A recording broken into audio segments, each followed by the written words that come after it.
Ar pilsētas centrālo egli dobelnieki šogad ir apmierināti, tomēr sociālos tīklus pāršauca neizpratne par lidaparātu, kas it kā avarējis Sniegavīru galvaspilsētas domas ēkā. Uzrunātajiem ir sava versija par dīvaino instalāciju. Gribās lidot. Nē, te varbūt tā jocīgi ir, vai tā domāt, ka tur ielido vai no turienes izlido.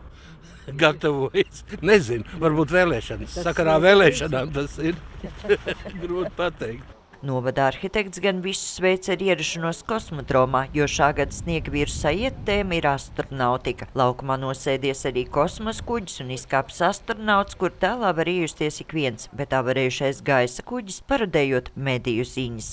Lai tas nav pārmetums mēdījiem, viņi baro mūs ar to, ko mēs sagaidām. Un vienīgā pozitīva ziņa, ko mēs katru rītu sagaidām, ir, ka Porziņas ir iemetis vairāk kā 30 acis pasaules metropolē, bet vispārējais ir vienīga negācija. Putu polistirola tēli, kurus veidojuši profesionāli mākslinieki, gan nav lēts prieks. Katra instalācija nodokļu maksātājiem izmaksājusi no 800 līdz 1600 eiro. Tā bija mākslinieka ideja, ko viņi piedāvāja, un tas ir zināmā mērā pārsteigums arī mums, jo katrā ziņā nevajadzētu varbūt uztvert burtiski to, ka tā ir pašvaldības ēka, nevajadzētu burtiski uztvert to, ka tā ir lidmašīna vai raķeta, tā viss ir rotaļa. Dobelnieki gan nav vienīgie, kam jāmācās uztvert moderno mākslu. Nesagatavot šogad pārsteigt arī Engures novada Milskalnes iedzīvotāji, kur tradicionālo Ziemassvētku koku nomainījusi egles instalācija.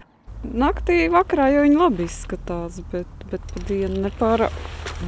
Labāk gribās īstu zaļu egli. Jā, tā būtu smukāk. Instalācija ir iekārtošana un montāža, ar kuras palīdzību no dažādiem rūpnieciski izgatavotiem materiāliem var radīt virtuālo realitāti.